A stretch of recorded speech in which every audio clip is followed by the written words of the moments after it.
On va en hébreu. Quand je dis à quelqu'un, si toi tu veux regarder ce que les autres disent, c'est que tu ne vas pas vivre. Hein. Il faut d'abord déjà commencer à comprendre que tu es quelqu'un d'unique. Parce que merveilleux en hébreu, c'est qu'on veut dire unique, mis à part. Donc si tu es quelqu'un d'unique, c'est tout à fait normal que tu sois différent ou différente. Est-ce que tu comprends? Il y a toujours, on dit, il y a toujours, même celui qui chausse 46, il y a toujours sa paire de chaussures. Ah oui. Que chacun aille mettre son pied dans la chaussure qui convient. C'est-à-dire que si tu chausses 46, il faut aller chercher chaussure 46, tu vas porter. Si tu chausses 37, cherche ta chaussure 37. C'est ce qui te convient. Et je pense que chaque pied a sa chaussure. Alléluia. La beauté, elle est relative. Tu peux voir quelqu'un, tu peux dire non que cette personne-là, peut-être que ce n'est pas ce que toi tu veux. Mais quelqu'un d'autre verra la personne en question et il va la trouver la plus belle ou le plus beau. Oui, on n'a pas la même. C'est-à-dire qu'on voit, hein, mais c'est différent. C'est-à-dire que chacun voit différemment. On a les oreilles, hein, mais chacun comprend différemment. On n'aura pas tous la même compréhension des choses. On n'aura pas la même compréhension. On ne voit pas de la même manière. Oui. Parce que tu sais,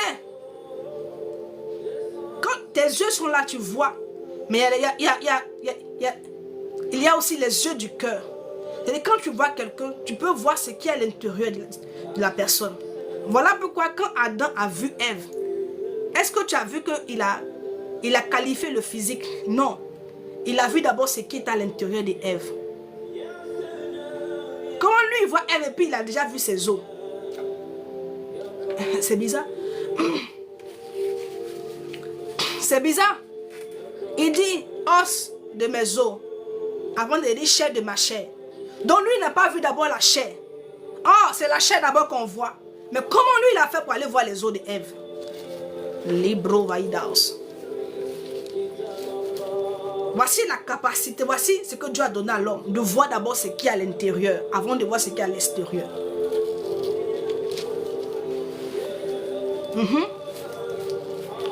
C'est ce que Dieu a donné à l'homme, de voir ce qui est à l'intérieur, avant de voir ce qui est à l'extérieur. Quand il dit que tel je suis, tel vous êtes, et il dit encore que lui, il ne regarde pas ce qui frappe aux yeux, mais ce qui est à l'intérieur d'abord. C'est parce que l'homme qui a été créé à l'image de Dieu a reçu la capacité de voir ce qui est à l'intérieur.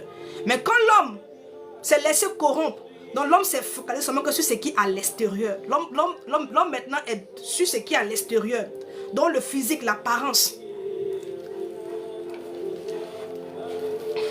Oui. Adam a dit les os de mes os. Il a dit qu'il n'a pas regardé la chair. Il a regardé d'abord, il a vu les os. Il ne sait pas comment il a fait pour voir les os de Ève. Et puis comment il a su que ce sont. Il a dit qu'ils ont pris l'une de ses côtes, une partie de lui pour former Ève. Donc je dis à quelqu'un, ne te laisse pas complexer par qui que ce soit. Tel que tu es là, c'est comme ça que Dieu t'a créé. Tu es belle, tu es beau. Si le nez est gros, c'est ce qui fait même ta beauté. Ce que les autres trouvent des gênants là, mais c'est ce qui fait ton charme. Alléluia. Ce que les autres trouvent des gênants là, c'est ce qui fait même ta beauté. Quand si on te retire ça, tu ne seras plus toi. Oui, tu ne seras plus toi.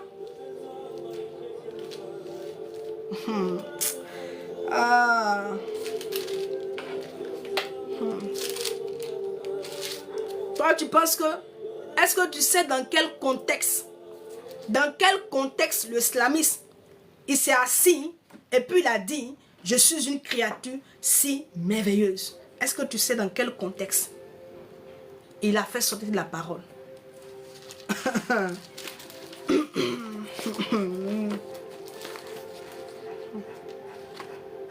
ne sais pas dans quel contexte. Qu'est-ce qu'il a vu? Qu'est-ce qu'il a entendu? Et puis il se lève comme ça un jour. Et puis il dit, ah, moi je suis une créature si merveilleuse. Je suis quelqu'un qui a été mis à part. Je suis unique.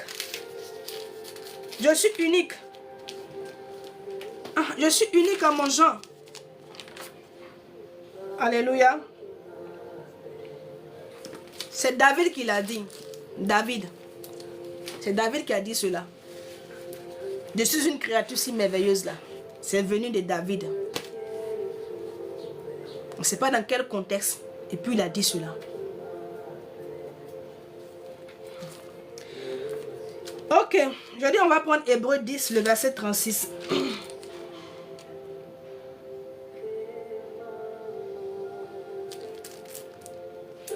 Ok.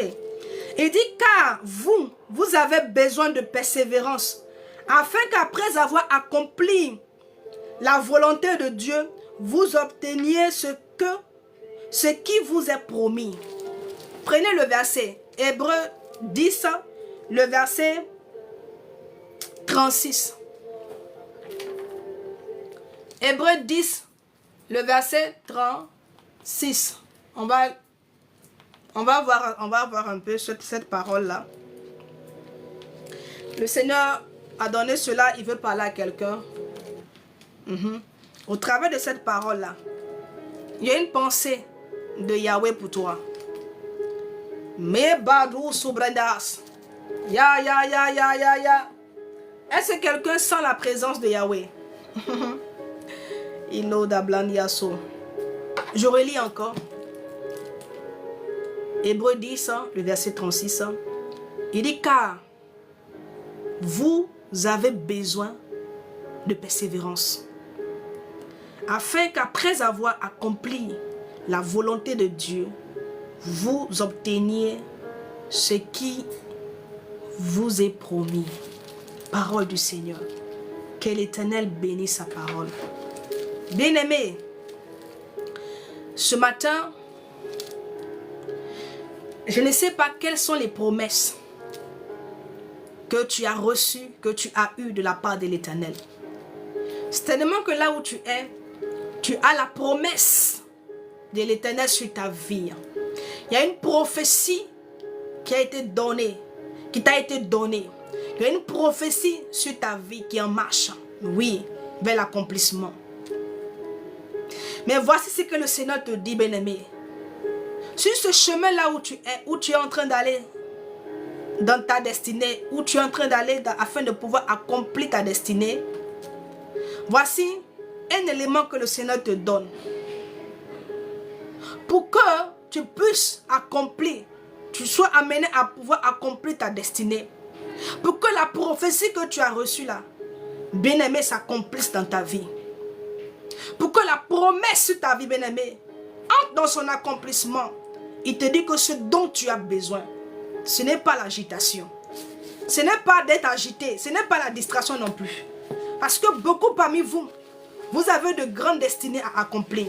Il y a des promesses sur vos vies de la part de l'Éternel. Mais le problème que vous avez, c'est la distraction dans laquelle vous êtes. Beaucoup sont distraits. Beaucoup ne sont pas concentrés. Beaucoup sont ces personnes-là qui ont de grandes destinées. Mais ils ne sont pas concentrés comme Samson. Vous n'êtes pas concentrés. Beaucoup ne sont pas concentrés comme Samson. Samson n'était pas concentré. Il n'était pas concentré. Oui. Il n'était pas concentré. Ce dont tu as besoin actuellement là, ce n'est pas la distraction. Ce dont tu as besoin, c'est de persévérer. C'est de persévérance, persévérer. C'est-à-dire que sur le chemin là, ça peut être difficile, dur, compliqué, parfois même pénible. Mais il te dit que ce dont tu as besoin, il faut persévérer. Il faut t'armer de patience. C'est ce dont tu as besoin actuellement. Ce n'est pas la précipitation. Et encore moins l'agitation. Ne t'agite pas. Ne t'agite pas. Les gens sont bénis à côté. Les gens disent des choses à côté. Toi, sois concentré. Persévère, patiente. Parce que tu es unique. Tu n'es pas eux, tu n'es pas lui. Les gens ont un problème de concentration. Tout. C'est-à-dire que le diable vient avec cette facilité-là. Il arrive à distraire plusieurs. Les rachetés ne sont pas concentrés. Ils ne sont pas concentrés. Et c'est ce qui s'est passé avec le peuple d'Israël. Il y avait un groupe qui, de par leur comportement, emmenait les autres aussi à les suivre. Oui, parce que le peuple d'Israël, dans le désert là, il y avait un groupe, c'était eux qui étaient toujours là. Ils créaient des clans. Ils emmenaient le peuple à mal agir. Ils déconcentraient le peuple parce que ils les emmenaient à ne pas obéir. Ils les emmenaient à ne pas se soumettre à l'Éternel. Les oies là, c'est de persévérer. Persévérer dans la prière. Persévérer dans les voies du Seigneur. C'est tout ce dont tu as besoin actuellement. Ne cherche pas une autre formule. Par-ci, par-là. Demain dans la prière. Et puis persévère. Attends. Attends tout simplement le temps. Ne cherche pas à aller chercher aussi une solution là-bas. Parce que beaucoup, dans cette attente qui est longue et qui parfois vraiment devient pénible, les gens commencent à se trouver des solutions par eux-mêmes, par leur propre intelligence.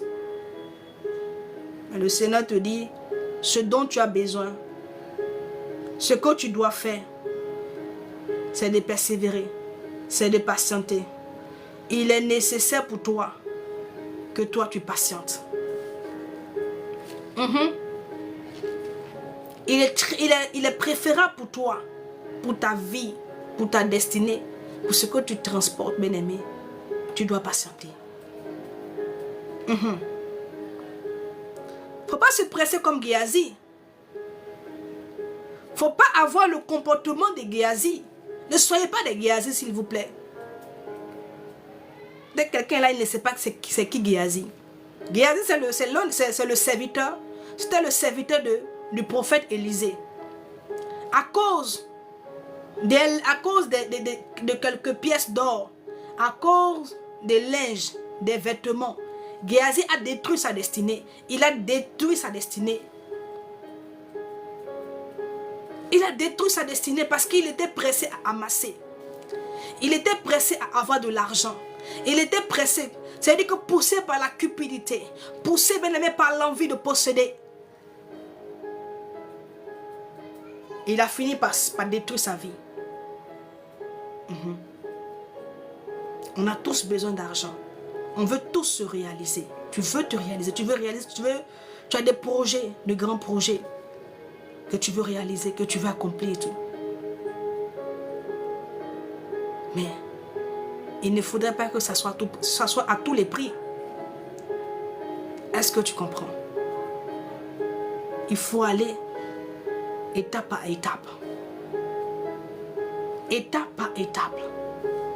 La vie c'est un processus. Est-ce que tu comprends? Tu n'es en compétition avec personne.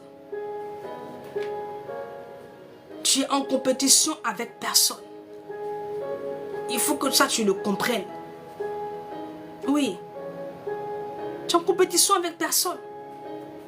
Tu cherches tout simplement à te réaliser et à être une meilleure version de toi-même.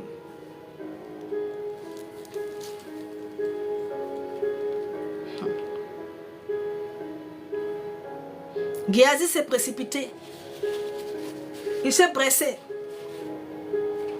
Il allait prendre le linge là-bas. Son maître a dit, bon, Naaman a dit, voici les présents et tout et tout. Le prophète Élisée a dit, non, que je ne veux pas, je ne veux rien de ce que tu as apporté. Géasi, il a vu cela comme un, mais pourquoi est-ce que mon maître fait ça? Seulement qu'il ne manquait de rien. Tu penses que Géasi n'avait pas une promesse de la part de l'Éternel sur sa vie? Tu crois qu'il n'avait pas aussi une destinée glorieuse à accomplir? Il y avait des brillants projets sur sa vie. Oui. Il y avait de brillants projets sur sa vie. Mais la Bible dit, quand son maître a refusé, comme c'est lui qui est plus intelligent, lui il est plus intelligent que son prophète, que son maître. Je vais prendre le verset pour t'aider toi, qui remédie chez toi à la maison.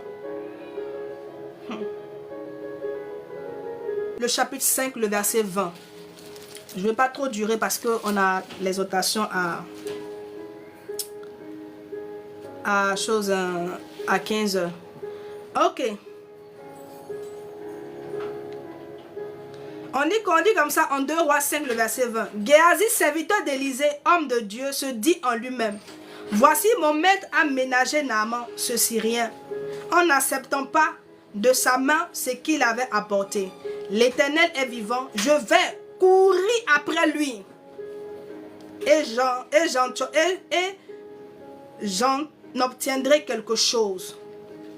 Donc quand son maître a refusé là, lui il a commencé à courir derrière Géasi. Et derrière Naaman. Parce que son maître a refusé de prendre de l'argent. De prendre vraiment de l'or. Ce n'est pas tous les cadeaux qu'il faut prendre. Vous qui aimez les cadeaux, ce n'est pas tous les cadeaux qui sont bons. Ayez le discernement. Tous les cadeaux ne sont pas bons. Tous les cadeaux ne sont pas bons. Voilà pourquoi il faut avoir le discernement. Il faut avoir le discernement. Il y a des cadeaux empoisonnés.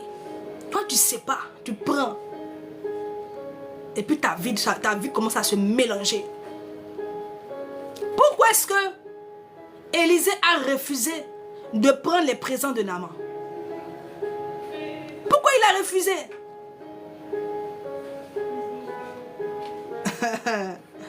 Mais Géasi, il a vu son maître comme quelqu'un de stupide. Il a vu Élisée, mais il s'est dit dans sa tête, mais pourquoi il fait ça? Pourquoi il ne veut pas prendre? Aïe, lui aussi, il déconne.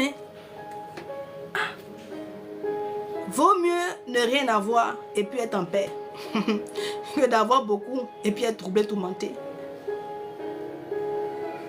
Ce dont tu as besoin là, c'est de patienter. Ne me dis pas que, mais ça fait longtemps que je patiente. Mais patiente encore. Patiente. Ne me dis pas non plus aussi, mais que ça fait des années depuis, je prie. Il faut patienter. Abraham a patienté pendant 25 ans. Abraham a fait 25 années. 25 ans Abraham a attendu. 25 ans de patience. Il a patienté pendant 25 années. Tu penses il n'était pas fatigué? Hein? 25 ans. Abraham a attendu. Tu peux attendre. Tu peux attendre. Le Seigneur veut que tu patientes. Patiente encore. Alléluia. Ne détruis pas ta vie si tôt. Ne détruis pas ta destinée. Et encore les projets du Seigneur pour ta vie. Alléluia. Même si l'attente est longue, le Seigneur te fortifiera. Le Saint-Esprit te donnera la force pour continuer. Chaque fois que tu seras épuisé, chaque fois que tu n'auras plus la force, bien-aimé, l'Esprit de Dieu viendra pour renouveler tes forces. Il viendra pour renouveler tes forces. Chaque saison, bien-aimé, tes forces seront renouvelées. Tu seras, bien-aimé, renouvelé dans tes forces. Et tu vas continuer. Continue à prier. Continue. Regarde un peu. Toi-même, quand toi-même tu analyses là. Quand toi-même tu regardes. Si tu voulais compter sur tes propres forces, depuis tu avais déjà abandonné. C'est faux, mais c'est vrai. S'il était question de tes forces seulement, depuis tu avais déjà abandonné. Mais c'est le Seigneur, que l'Esprit de Dieu qui te donne la force de persévérer, de continuer, de patienter, d'attendre. Voilà pourquoi je dis à quelqu'un, tu ne dois pas t'éloigner du Seigneur. Voilà pourquoi tu ne peux pas t'éloigner du Seigneur. Parce que tu es conscient et tu es consciente que c'est en t'approchant de lui que tes forces seront renouvelées. Et même quand tu seras fatigué, il viendra pour te soutenir, pour que tu continues, pour ne pas que tu restes comme ça. Beaucoup s'épuisent. Beaucoup n'arrivent plus à aller avancer. Parce qu'ils se sont éloignés du Seigneur. Ils se sont éloignés de la source. La source là, eux se sont éloignés de la source. Ils sont allés très loin de la source. Or, tu dois toujours rester près de la source. Tu dois toujours être à côté de la source. Tu as déjà vu un arbre qui est là-bas et puis ses racines sont de l'autre côté. Est-ce que l'arbre là pourra vivre longtemps? Non.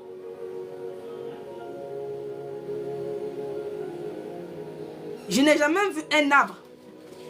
C'est-à-dire que même quand on déterre l'arbre là, on le déterre avec ses racines.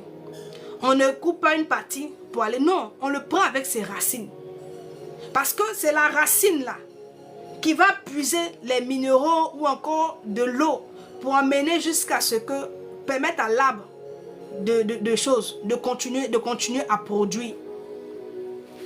Ce sont les racines là qui sont en terre là. C'est les racines là qui soutiennent l'arbre. Regarde un peu quand tu vois un arbre, l'arbre est géant. Mais ces racines là sont fines comme ça. Mais ce sont les racines là qui tiennent l'arbre, qui permettent à l'arbre de tenir. Quand tu vois la grandeur de l'arbre, tu vois l'auteur, tu vois la largeur, tu vois le poids de l'arbre. Mais tu vois la racine, ça ne t'étonne pas. Est-ce que ça ne t'étonne pas de voir un si grand arbre avec des racines qui sont fines, mais quand même c'est les racines là qui maintiennent l'arbre. Mais c'est ce que tu es. Ah oui, c'est ce que tu es.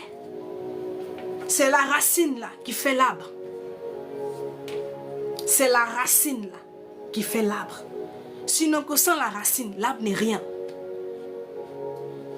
L'arbre n'est rien. Et donc, tu ne peux pas, toi, te détacher de l'Éternel. Le Seigneur a dit quoi? En Jean 15, il dit sans moi, il dit, il dit quoi? On va prendre le verset. J'ai envie de lire le verset là. Peut-être que je n'ai pas donné la deuxième parole que le Seigneur m'a donnée, mais ce n'est pas bien grave.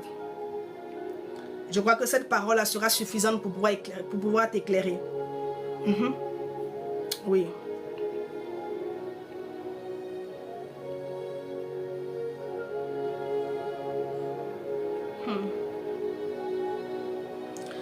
Ok, on va prendre le verset. On va aller en Jean 15, le verset 5 là. Il dit, je suis le cep, vous êtes les sarments. Celui qui demeure en moi et en qui je demeure porte beaucoup de fruits. Car sans moi, vous ne pouvez rien. Je suis le sarment. Je suis le cep, du moins. Et vous êtes les sarments. Et vous êtes les sarments. Et que celui qui demeure en moi porte beaucoup de fruits. Et que sans moi, vous ne pouvez rien. Donc, patientez là. La force pour patienter là, ça ne viendra pas de toi. Ça viendra du Saint-Esprit. Elle n'est pas humaine. C'est surnaturel. Oui. Abraham a attendu pendant 25 années. C'est surnaturel. C'est une force surnaturelle que le Seigneur te donne. Oui. Afin de pouvoir attendre. Ça ne vient pas de toi. Et ce qui même te demande que ça ne vient pas de toi, c'est-à-dire que souvent même là, tu es fatigué, tu es épuisé. C'est-à-dire que tu ne veux rien, tu ne veux plus rien parce que Ton esprit même est chargé. Et puis comme ça, quand tu es là, tu dis Seigneur, aide-moi. Parce que sans toi, je ne vais pas y arriver. Si tu ne me soutiens pas, si tu ne me donnes pas la force, je ne pense pas que je ne pense pas y arriver. Et puis un matin, tu te lèves comme ça. Et puis tu es comme renouvelé. Tu sens comme de nouvelles forces qui t'ont été accordées. Tu as une nouvelle mentalité, de nouvelles pensées. C'est-à-dire que tu es là comme ça. Des pensées des guerriers, des guerrières, de quelqu'un vraiment qui doit se lever. Oui. Et tu reprends comme ça. Tu es en feu, tout flamme. Un nouveau zèle vient prendre place en toi.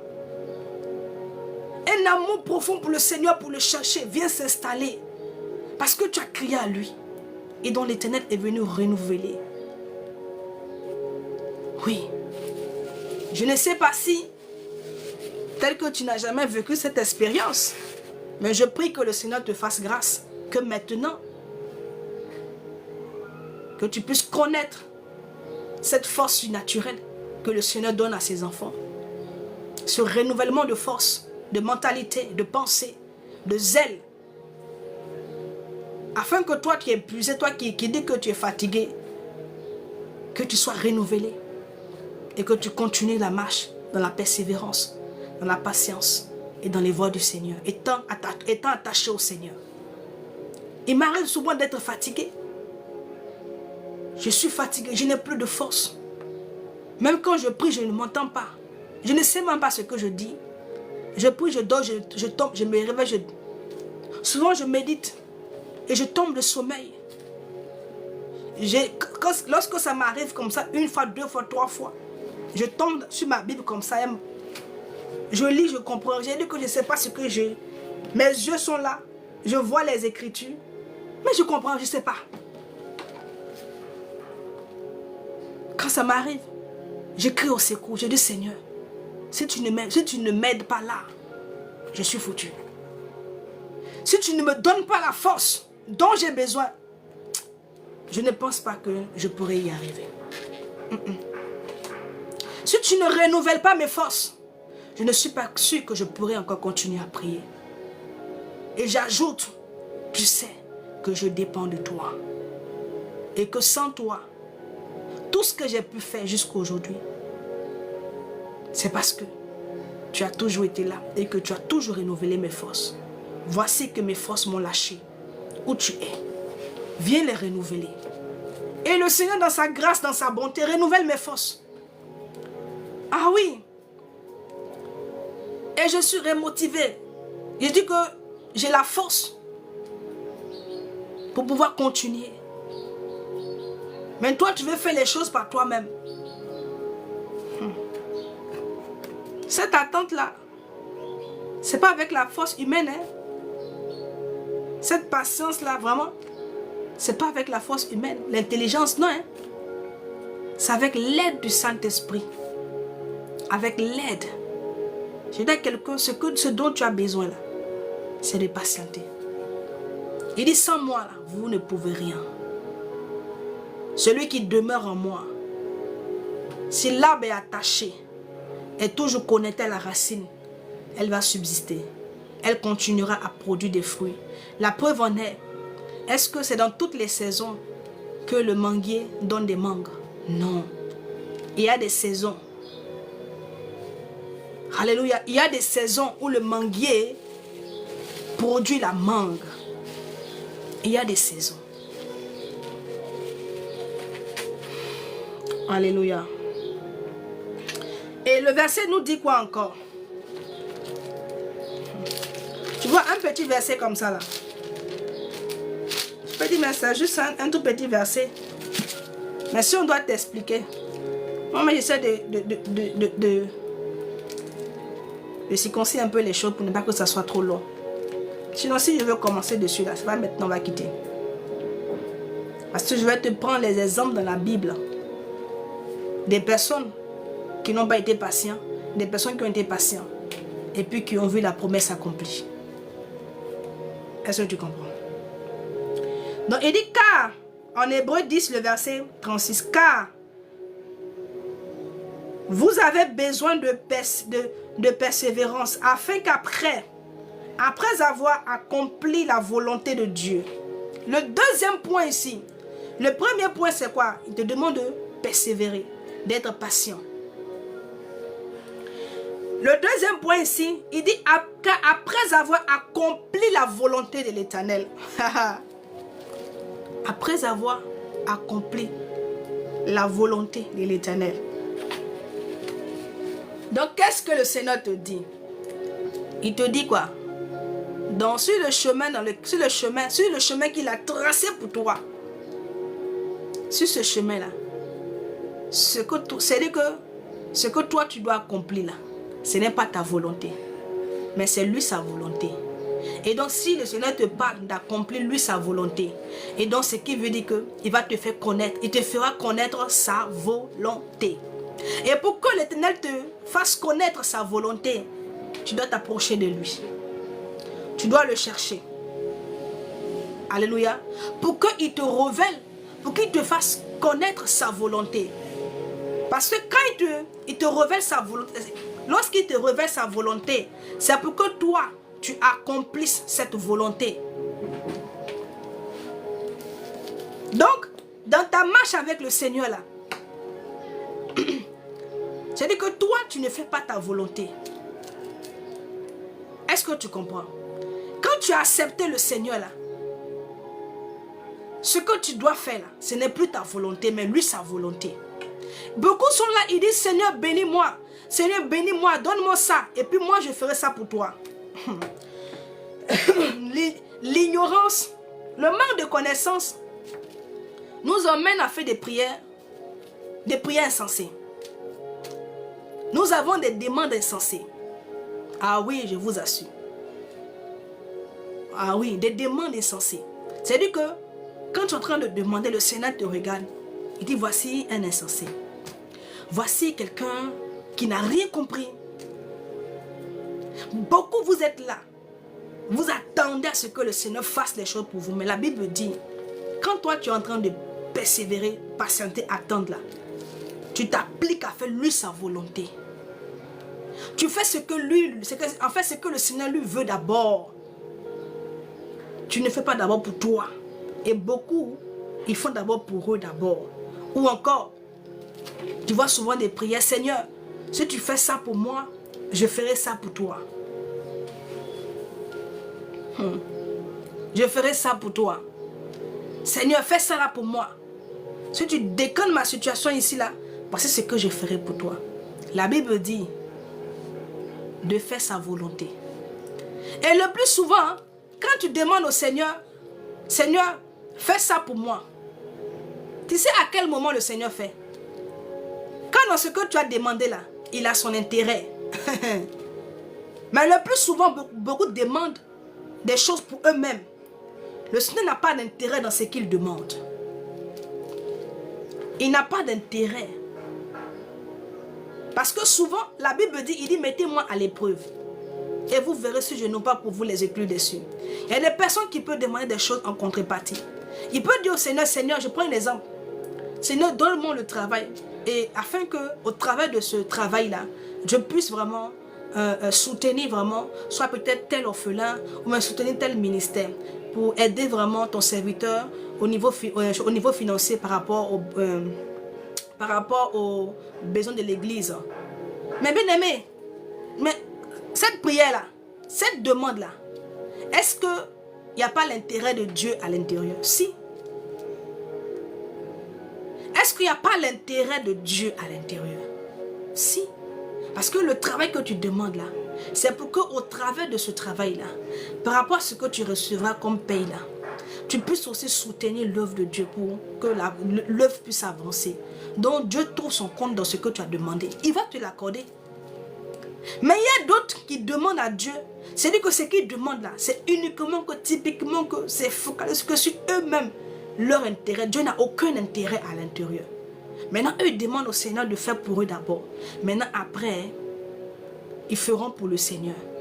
Et le plus souvent, ce genre de personnes-là, ils ne feront rien après pour le Seigneur. Oui, ils ne feront rien. Parce que quand ils auront reçu pour eux là, ils vont oublier la voix du Seigneur. Ils oublieront la voix de l'Éternel. Parce qu'ils ont eu pour eux. Le reste là, ce n'est pas leur problème. Il dit, après avoir accompli la volonté de l'Éternel, est-ce que toi, tu es en train d'accomplir la volonté de l'Éternel? C'est un cheminement. C'est étape par étape. Toi qui veux sauter pour aller à la dernière étape. Et les étapes qui sont là. Qui viendra les valider pour toi? Peut-être que toi, c'est 5 étapes. C'est 5 niveaux. Du premier niveau jusqu'au 5e. Mais pour arriver au 5e là, il y a le 2e niveau. Il y a le 3e niveau. Il y a le 4e niveau. Mais toi, tu veux quitter au premier niveau, à la première étape. Et puis, qu'on te jette jusqu'à la dernière étape, à la 5e étape. Mais c'est pas comme ça. Même la vie en elle-même n'est pas comme ça. La vie même, c'est-à-dire que sur la terre où nous sommes là, les choses ne se passent pas comme ça. Tu iras étape par étape. Oui. C'est-à-dire qu'à chaque étape, tu vas accomplir des choses.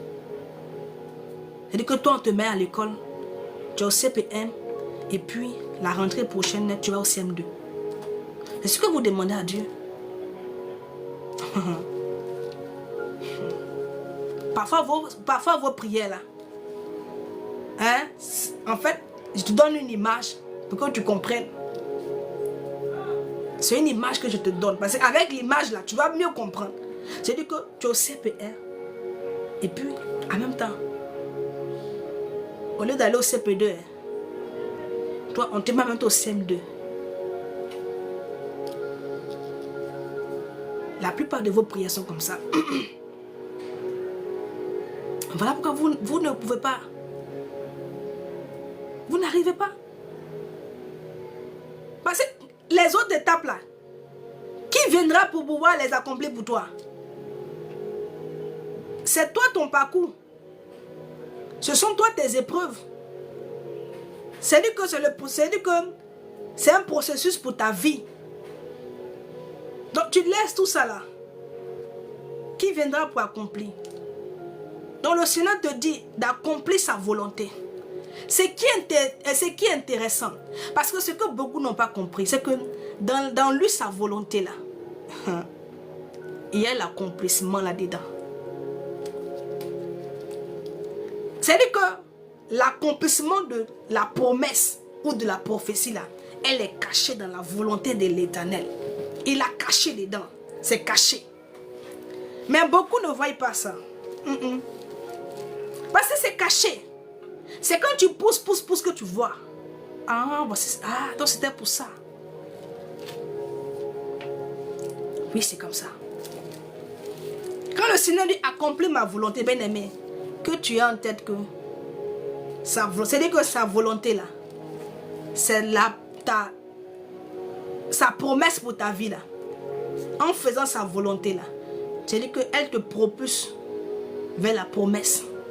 Tu es entré comme ça, vers ce qui a été promis, vers la prophétie. Oui, l'accomplissement. Dieu est là, c'est un Dieu qui cache les choses.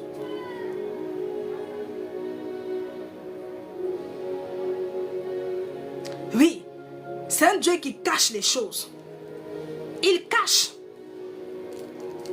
Il cache, il cache.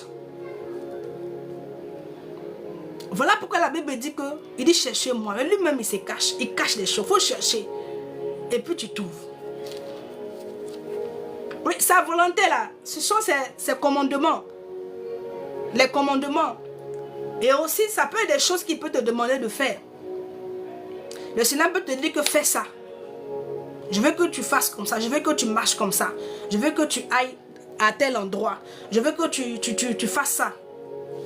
C'est-à-dire que tout ce que le Seigneur te demandera de faire, oui, sa volonté. Toi, tu dois appliquer ton cœur. Tu dois te disposer à le faire. À le faire. Et c'est pour que tu puisses voir l'accomplissement. Vous êtes là, Seigneur, je veux mon miracle. Seigneur, je veux être béni. Seigneur, bénis-moi. Seigneur, fais cela pour moi. Mais accomplis sa volonté. Fais ce qu'il te demande. Obéis à sa voix. Et puis tu verras. Obéis. Soumets-toi à lui.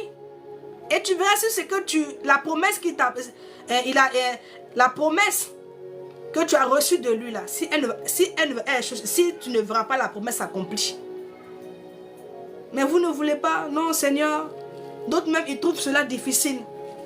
Ou encore, ils ont comme l'impression que aller faire la volonté du Seigneur, là, ça va les retarder. Ça va les retarder. Ils trouvent que ça va encore vraiment les mettre en arrière. Ils vont encore perdre du temps. La Bible te dit qu'il est le maître du temps. Il est le maître, il est celui qui est au-dessus du temps. Il est le maître, il commande le temps, tout. Et puis toi, tu dis que toi, en l'obéissant là, toi, ça va te retarder. Si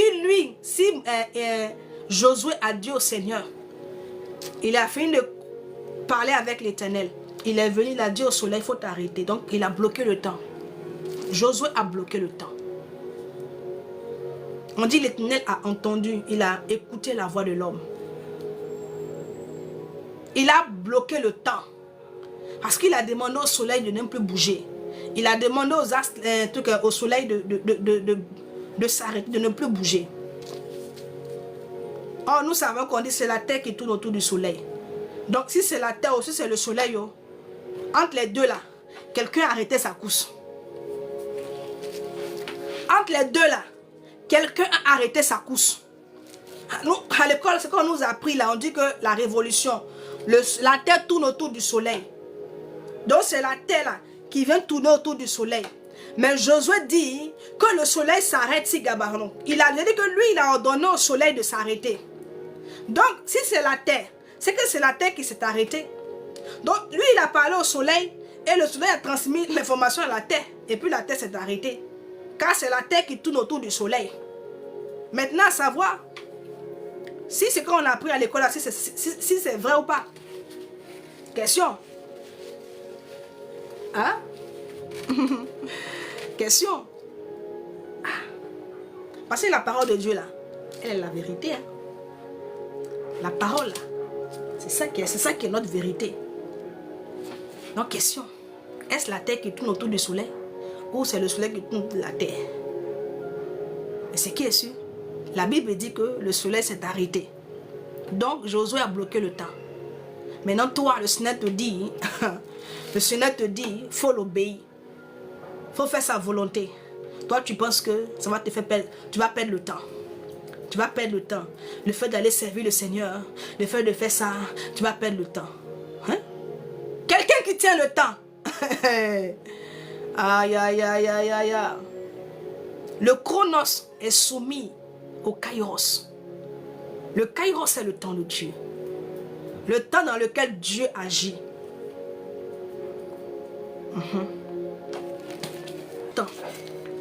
On est Dieu, là, il est éternel. Donc chez lui, il n'y a pas de jour, il n'y a pas de nuit. Il n'y a pas de saison et tout.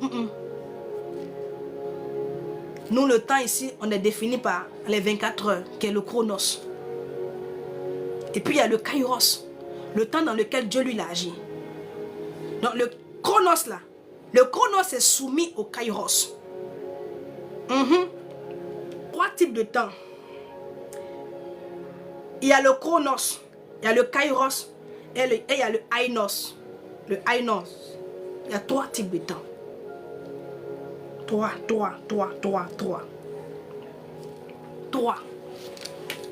Alléluia. Le ainos là. Il y a le ainos, le chronos et le kairos. Donc, je dis à quelqu'un, ne pense pas qu'en obéissant au Seigneur, tu vas perdre ton temps. Et tu vois les autres là-bas sont en train d'avancer. Et puis toi, tu es là, tu es derrière. Ah, Dieu dit de le servir, Dieu dit de faire ça pour lui. Et puis tu as comme l'impression que les autres sont en train d'avancer pour te laisser. Toi, tu es derrière. Tu n'es jamais derrière. La Bible dit, les premiers seront les derniers. Et puis les derniers seront les premiers. Est-ce que toi, tu as compris cette parole-là? Comment toi, tu comprends la parole? Le départ, bien aimé, les gens peuvent commencer, ils peuvent aller. Mais ce qui va définir, bien aimé, c'est là. C'est que c'est à la fin. Car celui qui part le premier n'est pas celui qui arrive. Ah, quand on lance la course là, celui qui démarre le premier là, n'est pas forcément celui qui va arriver le premier à la destination. Est-ce que tu comprends? N'est pas forcément celui qui va arriver le premier à la destination. Vois un peu les courses là. Quand on lance le mot d'ordre, ceux qui sont devant là, quand les gens sont près de la ligne d'arrivée là, ceux qui sont derrière là, arrivent à rattraper tous ceux qui sont devant et à les dépasser. La Bible dit les premiers seront les derniers et les derniers seront les premiers. Je dis à quelqu'un, tu ne peux pas. Inscris-toi dans les voies du Seigneur, fais sa volonté et puis toi tu vas arriver dernier. Ce n'est pas possible. Le Seigneur est capable d'arrêter le temps pour toi. Il est capable, bien aimé, d'arrêter le temps pour toi. Il est capable, il en est, d'arrêter le temps pour toi. Comme il a arrêté le temps, hein, il a permis au soleil d'arrêter sa course pour donner plus de temps à Josué et aux soldats. Parce que ce dont ils avaient besoin pour battre leur adversaire, c'était le temps. Ce Dieu fait des choses extraordinaires. Quand tu penses que Jésus-Christ là, il guérit seulement que les malades. Hein? Il fait plus que ça. Ce que tu as vu là n'est rien comparé à ce que tu n'as pas encore vu. Ce que tu as vu là, bien aimé, ce que tu n'as pas encore vu est plus extraordinaire que ce que tu as vu. Oui. Voilà pourquoi il ne faut pas être rassasié des choses de Dieu. Il faut toujours avoir faim. Oui. Il faut toujours avoir faim. De découvrir vraiment de nouvelles choses. Il faut toujours avoir faim. Faim. Il faut être comme Moïse. Et tout ce que le Seigneur a fait au travers de Moïse. Des choses mais extraordinaires. Je dis bien extraordinaire. Il allait, il a jeté son bâton. C'est devenu le serpent. On dit mets ta main dans ton sein. C'est la lèpre. Le Seigneur a fait des choses extraordinaires. Mais il a fait de Moïse Dieu pour Pharaon. Mais Moïse, il dit au Seigneur, mais moi je ne t'ai pas encore vu. Hein. C'est comment? Le Seigneur dit, mais ce que tu me demandes là,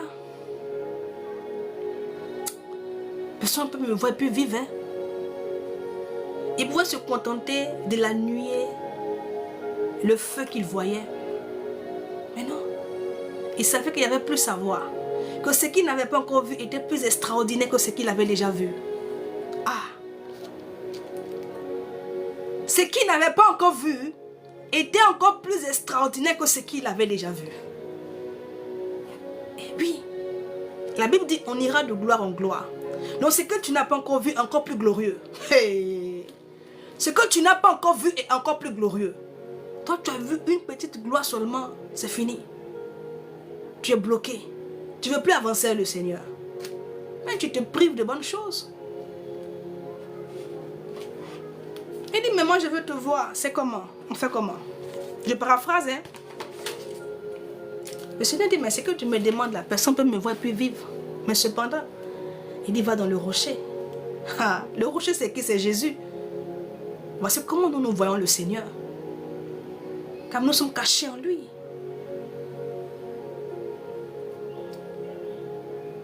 Oui. Nous sommes cachés en Jésus. Cachés dans son sang. Cachés dans son sang. Alléluia. Le deuxième point là, il faut faire la volonté du Seigneur. Fais sa volonté.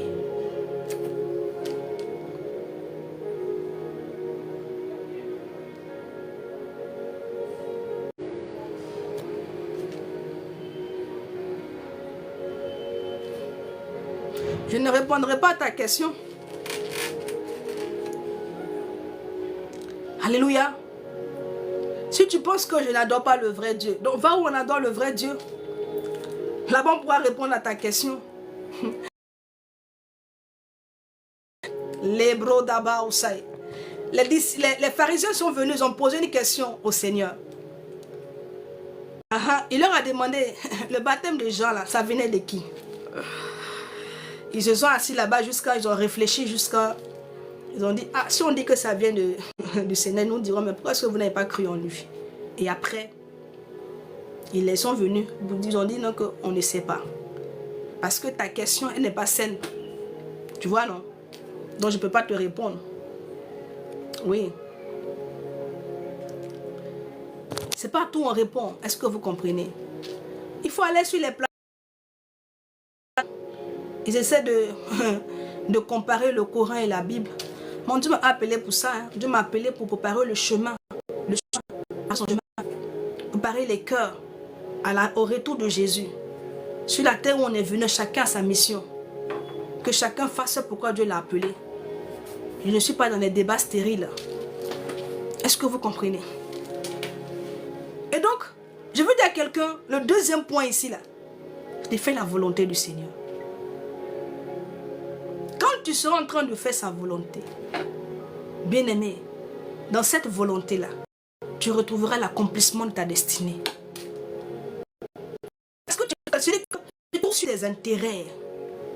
Tu es trop personnel. Tu es trop campé vraiment sur toi, tes intérêts. Voilà pourquoi tu ne vois pas ce Dieu à l'œuvre. Parce que tu n'es pas en train de faire sa volonté. Et même d'autres ne vous êtes là, vous ne connaissez même pas sa volonté pour vos vies. Tu ne sais même pas ce que Dieu attend de toi. Et ce que tu es censé faire. Tu ne sais pas. Oui. Tu ne connais pas. Tu ne sais pas. Mais Seigneur, quelle est ta volonté pour ma vie? Les gens posent très peu la question au Seigneur. Mais Seigneur, qu'est-ce que je dois faire? Quelle est ta volonté? Tout ce qu'on demande au Seigneur, Seigneur, tu m'as promis ça, tu m'as promis ça, tu m'as promis ça. Accomplis ce que tu as promis. Mais d'abord, demande au Seigneur, quelle est ta volonté pour ma vie? Qu'est-ce que je dois faire moi? C'est ça la maturité. La maturité spirituelle, c'est ça. Quelqu'un qui est mature spirituellement. Voici comment il prie. Voici comment il s'adresse au Seigneur. Parce qu'il sait que, même s'il a des promesses sur sa vie, il sait qu'il y a une volonté de l'Éternel que lui doit faire pour entrer dans l'accomplissement de la promesse. Quand le Seigneur a fait sortir le peuple d'Israël au travers de Moïse, dans le désert là-bas, qu'est-ce qui s'est passé? C'est là-bas que le Seigneur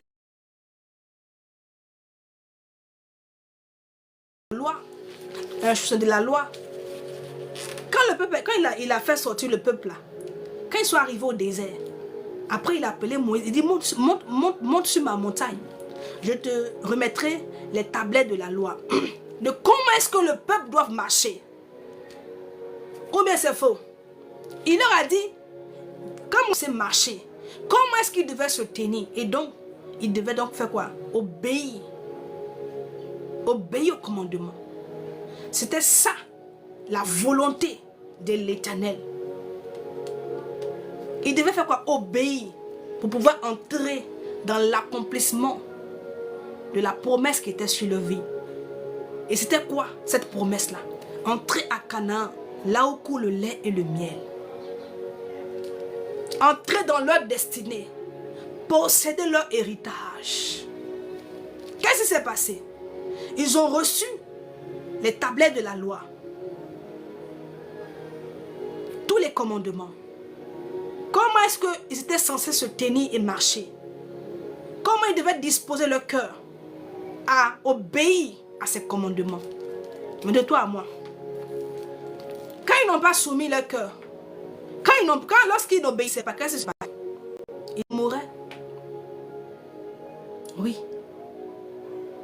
Ceux-là qui sont sortis de l'Égypte sont tous morts. Ils sont tous morts. Pourquoi est-ce qu'ils sont morts?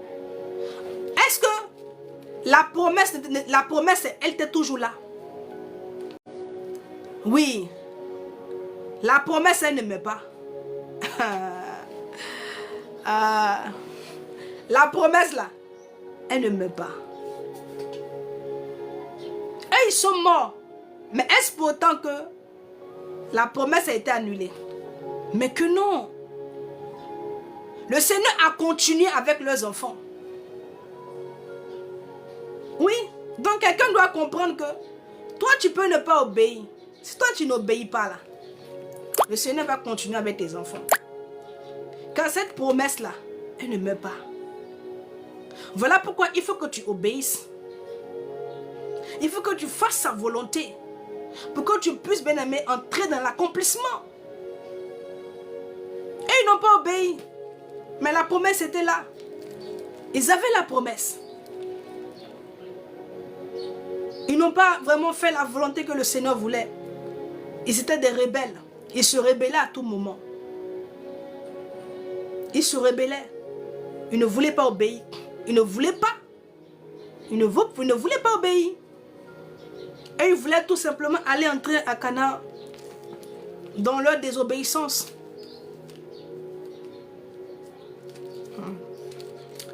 Ok. Il dit quoi? Il dit vous obtiendrez ce qui est promis. Si tu fais sa volonté, tu obtiendras ce qui t'a été promis par l'Éternel. Voici la pensée que le Seigneur m'a donnée pour toi. Je vais m'arrêter là, sur cette parole.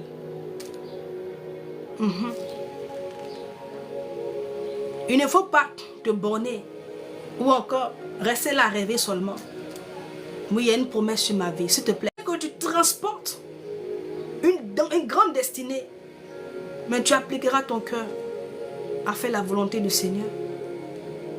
Oui. Beaucoup sont là, ça chante. J'entrerai dans ma destinée. J'accomplirai ma destinée. J'ai été appelé à une grande destinée. Ça chante. Ces belles paroles. On est content. Mais derrière, il faut faire la volonté du Seigneur. Alléluia.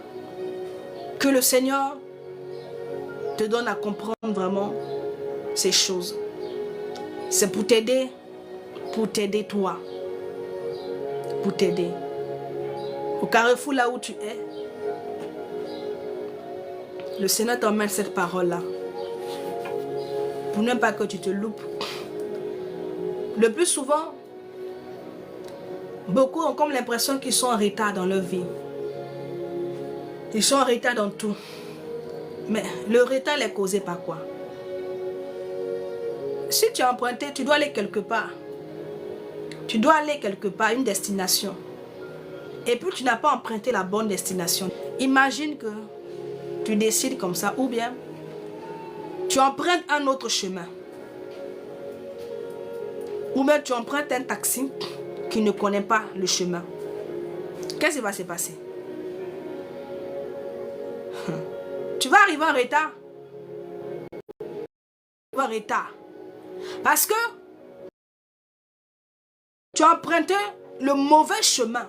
Mais tu vas arriver en retard. Tu seras en retard. Ce n'est pas sûr. Ce n'est pas sûr que tu vas arriver. Ce n'est pas sûr que tu n'arriveras pas. Parce que ce n'est pas le chemin idéal. Ce n'est pas le bon chemin. C'est ce qui se passe dans la vie de beaucoup de personnes. Ils ne sont pas sur le bon chemin. Ils ne veulent pas revenir. Pour eux, revenir là, c'est un retard. C'est une perte de temps. Ils vont perdre les années. Ils vont perdre le temps. C'est comme quelqu'un, tu es dans une relation. On ne t'a pas doté. C'est-à-dire qu'on ne t'a pas fiancé. Mais là, il n'y a ni tête. Il n'y a ni queue. Tu ne vois rien. Tu es dans le flou. Tu es dans l'obscurité.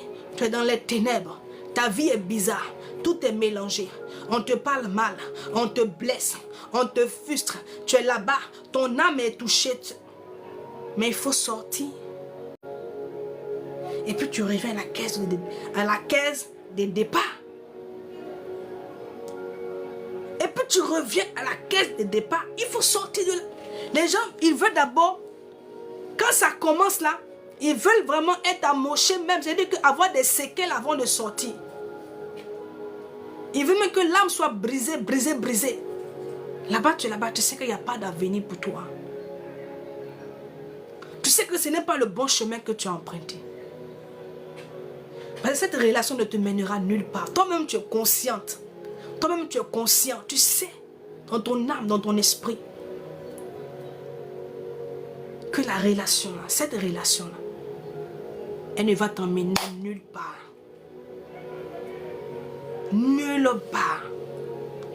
Mais tu te forces à rester là-bas. Tu te forces. Or, il y a une voie qui est là que le Seigneur a tracée. Sur cette voie-là, Dieu a mis l'homme idéal ou bien la femme pour toi, une femme pour toi. Et c'est sur ce chemin-là que tu pourras rencontrer cette personne-là. Mais quand les gens pensent qu'ils vont revenir encore en famille. Ah, je vais revenir en famille. Hein? Les gens vont se moquer de moi. Les gens... Je vais revenir encore à la caisse de départ. Qu'est-ce que les gens vont dire? Tu es dans un luxe. Mais un luxe bizarre. Un luxe qui ne te rend pas heureux ou heureuse. Tu es dans quelque chose où tu n'as pas la paix. Tu es dans quelque chose d'insectaire. Quand Dieu donne quelque chose là, ça te donne la paix. Le Seigneur ne peut pas te mettre dans quelque chose qui va absorber ta paix, qui va absorber ta joie, qui va t'empêcher de t'épanouir. Non. Mais tu sors de là. Tu sors doucement.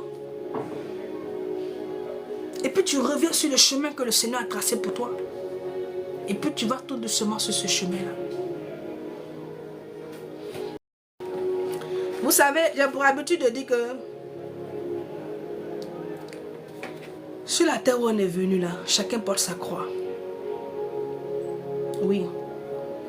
Personne ne viendra te dire, ah, comme ta croix là, elle est lourde là, je vais t'aider. Parce que lui-même, il a sa croix. Déjà qui pèse sur lui. Il fait comment pour prendre les deux croix? Les gens seront toujours là pour te soutenir. C'est lui que vous cheminez. Quand il voit que tu es fatigué, il va te dire, eh, ça va aller. Courage mon frère. Te soutenir avec les mots. Mais il est devant, il s'en va. Hein? Tu penses qu'il va s'arrêter là pour t'attendre? Tu crois que la personne va s'arrêter là pour t'attendre? Non. Elle va t'encourager.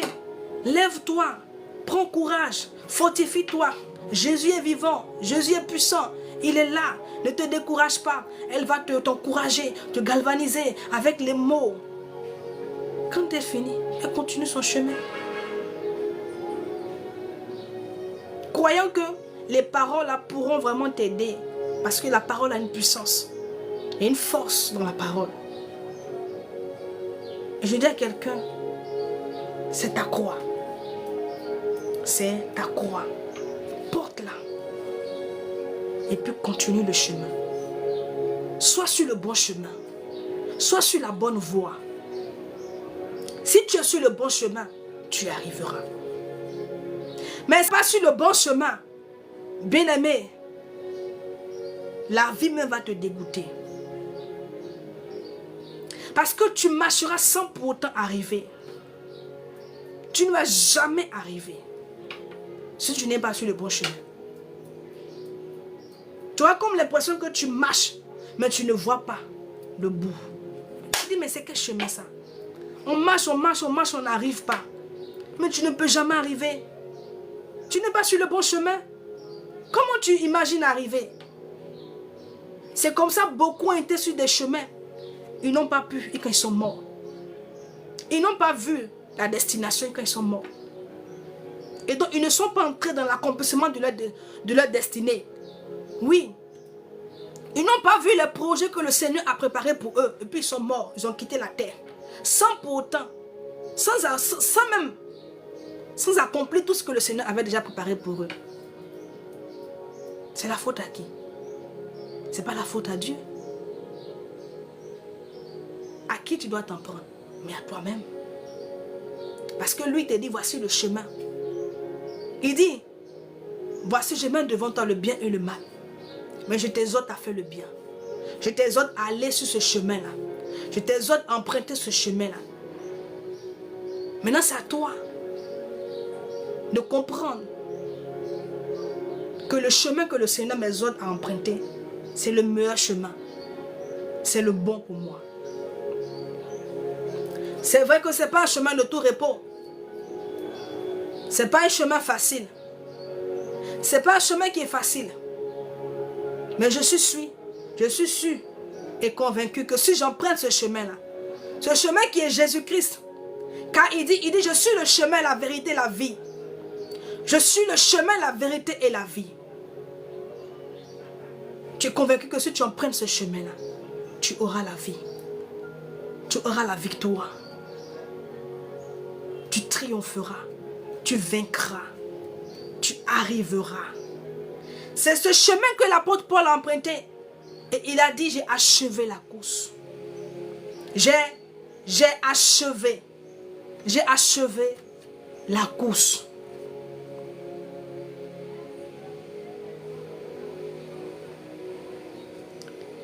J'ai achevé la course. Parce qu'il a fait la volonté du Seigneur. Et le Seigneur lui a permis d'achever sa course. Et donc je vais t'encourager. Je vais t'exhorter à agir ainsi. Et tu entreras dans l'accomplissement de ta destinée. Les projets pour ta vie qu'a fait le Seigneur sont d'actualité. Il n'y a pas de date d'expiration. C'est encore là. Tant que tu as envie là, les projets sont là. Alléluia. Et si tu es encore en vie, bien-aimé, c'est que les projets, la promesse sont encore d'actualité. Ne te décourage pas. Ça peut être dur aujourd'hui, difficile pour toi. Mais avec le Seigneur, la fin sera glorieuse. Avec l'Éternel, la fin, elle est toujours glorieuse. Tu ne peux pas avoir une fin médiocre. La fin est toujours glorieuse. Que le Seigneur te bénisse. Et que la grâce de Dieu te soit multipliée. Et que cette parole-là, vraiment, que tu la sais dans ton cœur. Et que tu appliques aussi vraiment ton cœur en obéissant. La parole de Dieu, c'est bon de l'entendre. Mais c'est encore plus efficace quand elle est mise en pratique. Oui, c'est encore plus efficace quand elle est mise en pratique. Et que si tu veux voir l'efficacité de la parole, mets-la tout simplement en pratique. Je ne viendrai pas te dire, voici vous faites telle théorie, non. Mais tout simplement, l'évangile est simple. C'est nous qui voulons la compliquer en introduisant vraiment des choses qui ne sont pas dans les normes, qui ne sont pas bonnes. C'est simple, obéis, mets en pratique ce que le Seigneur te dit. Tout simplement. Et puis tu verras le Seigneur. Il ne faut pas rendre ce qui est simple. Il ne faut pas compliquer ce qui est simple. Alléluia. Ce dont je voulais parler aussi du sang de Jésus. Parce que je vois beaucoup de pratiques, des gens qui vont souvent chez des prophètes. Les hommes de Dieu, on leur dit, bon, va payer tel mouton, va payer tel truc. Et les gens, à cause du manque de connaissances, les gens s'adonnent à des choses bizarres. Mais c'est pas grave. Si j'ai pas pu parler de ça, le jour où le Seigneur me fera de la grâce, j'en parlerai. Seigneur, je bénis ton nom pour ta parole, pour ce temps que tu as disposé. Tu as disposé encore les cœurs pour pouvoir t'entendre. Tu as permis à ces cœurs de connaître et de comprendre encore ce que tu attends d'eux et ce qu'ils doivent faire. Tous, nous sommes là. Nous avons une promesse, une prophétie sur nos vies. Et nous sommes dans l'attente de l'accomplissement de ce qui a été dit par toi sur nos vies, Seigneur. Adonai, je prie que tu donnes à chacun, que tu soutiens ceux qui sont fatigués, que tu leur donnes la force de patienter, de persévérer. Que tu donnes à celui-là même qui ne sait pas encore, Seigneur, qu'est-ce qu'il doit faire, qui n'a pas encore connu ta volonté, Seigneur Père, afin de soumettre son cœur à cette volonté. Donne à chacun, Seigneur, de connaître et de comprendre ta volonté.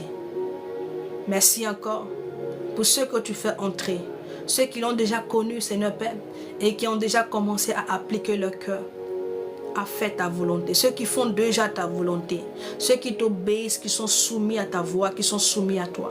Merci de ce que maintenant tu leur permets d'entrer dans l'accomplissement de leurs promesses. Merci de ce que, Seigneur Père, tu leur permets d'entrer dans l'accomplissement de leur destinée. Merci de ce que, Père, les projets que tu as formés pour eux, Seigneur Père. Merci de ce que tu permets, Seigneur mon Dieu, par ta grâce. Que ces projets-là, mon Dieu, se réalisent dans leur vie. Je bénis ton nom pour leur vie. Je te rends grâce pour ta fidélité, pour tes compassions, pour ta grâce. Que ton nom soit béni. Au nom de Jésus. Amen. Ok. On va prier pour la fin. Que le Seigneur te bénisse. Ne perds pas la foi. Crois en Jésus. Crois en ce Dieu-là. Ne te décourage pas surtout. Et ne laisse pas l'ennemi triompher. Car si toi tu abandonnes, le diable aura la victoire. La victoire sera pour lui. Donc tu ne peux pas abandonner. Seigneur, je te rends grâce pour ce moment que tu as permis. Merci encore de bénir toutes ces personnes qui sont là. Que cette parole demeure dans leur cœur et qu'elle produise son fruit en sa saison. Je te rends toute la gloire. Merci encore de nous avoir permis de nous réunir là. Que ton nom soit élevé à jamais. Au nom de Jésus. Amen.